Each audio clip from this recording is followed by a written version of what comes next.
ওরা সেলিব্রিটি নয়, আধারের ফেরিওয়ালা। একটি সময় ছিল যখন মুসলিমদের হাতেই ছিল শাসন ক্ষমতা। কোরআন ছিল মুসলিম রাষ্ট্রের সংবিধান। আলিমরাই ছিলেন সমাজের এলিট শ্রেণী। সময়ের ভাষায় বললে সেলিব্রিটি। ইলম ও আমলে সজ্জিত মহান আলিমদের অনুসরণ করত মুসলিম সমাজ। কালের পথ পরিক্রমায় মুসলিমরা এখন আর শাসক নয়, তারা এখন শাসিত। ইহুদি নিয়ন্ত্রিত বিশ্ব ব্যবস্থায় মুসলিম রাষ্ট্রগুলোতেও ঝেঁকে বসেছে তাগুত শাসক গোষ্ঠী। কোরআন এখন আর মুসলিমদের সংবিধান নয়, এখন মুসলিম রাষ্ট্রগুলো চলে পাশ্চাত্যের কুফরি সংবিধানে। আধুনিক মুসলিম রাষ্ট্রে আলিমরা তৃতীয় শ্রেণীর নাগরিক। দাজ্জালি মিডিয়ার অব্যাহত প্রচারণায় এখন বিনোদন কর্মীরাই সেলিব্রিটি। সিনেমার বেহায়া নায়ক, বেশ্যা নায়িকা, দেহ ব্যবসা করে দুপয়সা কামানো নর্তকী কিংবা ব্যাট বলে চারচক্কা হাঁকানো মাথামোটা খেলোয়াড়রাই এখন সেলিব্রিটি। একটু ভেবে দেখুন না, নিতান্ত আকলহীন না হলে কেবল বাচ্চাদের মতো খেলাধুলা করে মানুষকে বিনোদন দেয়াকে কেউ কি জীবনের লক্ষ্য বানাতে পারে? এক সময় যেসব নর্তকী, দেহ ব্যবসায়ী, বিনোদন কর্মীদেরকে মানুষ নিচু ভাবত, ঘৃণা করত, এখন শয়তানি মিডিয়া তাদেরকে আকাশে তুলেছে। তাদের সর্দি কাশির খবরও এখন পত্রিকার হট টপিক। শিক্ষা দীক্ষা, চিন্তা চেতনা ও নীতিনৈতিকতার বালাই নেই এসব বিনোদন কর্মীদের। কোন কাজটি কুফর, কোন কাজটি শিরক, কোন কাজ করলে তাদের ঈমান ঠিক থাকবে আর কোন কাজ করলে তাদের ঈমান চলে যাবে, এতটুকু দিনী জ্ঞান অর্জন করার সময় ও সৌভাগ্য তাদের হয় না। তবুও মিডিয়ার কল্যাণে তারা সমাজের আদর্শ। দেশ জুড়ে লক্ষ লক্ষ ফ্যান ফলোয়ার তাদের।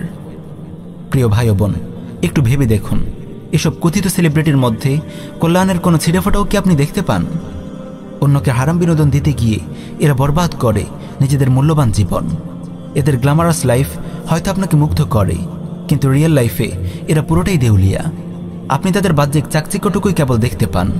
এদের জীবন জুড়ে আধারের ছড়াছড়ি, যেখানে সুখ শান্তির কোনো দেখা নেই। এদের দুনিয়া যেমন বরবাদ, তেমনি আখিরাতও বরবাদ। আপনি যদি এদেরকে ফলো করেন তবে আপনারও একই অবস্থা হবে।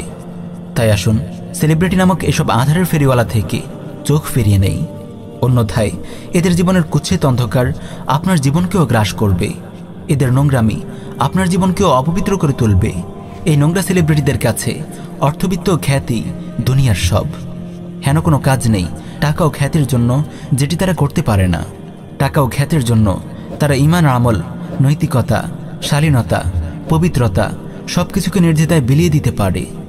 টাকা ও খ্যাতির জন্য শিরকে লিপ্ত হতেও এসব সেলিব্রিটিদের বাঁধে না। তারা তো টাকা ও খ্যাতির জন্য তাদের সবকিছু বিলিয়ে দিচ্ছে, কিন্তু আপনি কেন তাদের অনুসরণ করছেন, তাদের খবর নিচ্ছেন?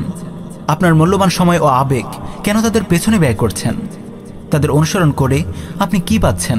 ধ্বংস আর বরবাদি ছাড়া। প্রিয় ভাই, দুনিয়া ও আখিরাতের সর্বাঙ্গীন কল্যাণ লাভ করতে চাইলে আপনাকে অবশ্যই হক্কানি রব্বানি আলিমদের শরণাপন্ন হতে হবে। ফিরে আসতে হবে দ্বীনের পথে, জানতে হবে তাওহীদ, শিরক, ওয়ালাবারার মতো গুরুত্বপূর্ণ আকীদা, জানতে হবে প্রিয় নবী সাল্লাল্লাহু আলাইহি ওয়াসাল্লামের সিরাত। আমাদের আদর্শ হলেন প্রিয় নবী সাল্লাল্লাহু আলাইহি ওয়াসাল্লাম।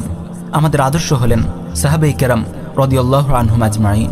আল্লাহ তাআলা বলেন, লাকাদ কানা লাকুম ফি রাসূলিল্লাহি উসওয়াতুন হাসানাহ লিমান কানা ইয়ারজুল্লাহা ওয়াল ইয়াউমাল আখির ওয়া যাকারাল্লাহা কাসীরা। তোমাদের মধ্যে যারা আল্লাহ ও আখিরাতকে ভয় করে এবং আল্লাহকে অধিক স্মরণ করে তাদের জন্য রাসূলুল্লাহ সাল্লাল্লাহু আলাইহি ওয়াসাল্লামের মধ্যে রয়েছে উত্তম আদর্শ। আল্লাহ তাআলা সকল মুসলিম ভাই বোনদেরকে বোঝার তৌফিক দান করুন। আমিন ইয়া রাব্বাল আলামিন।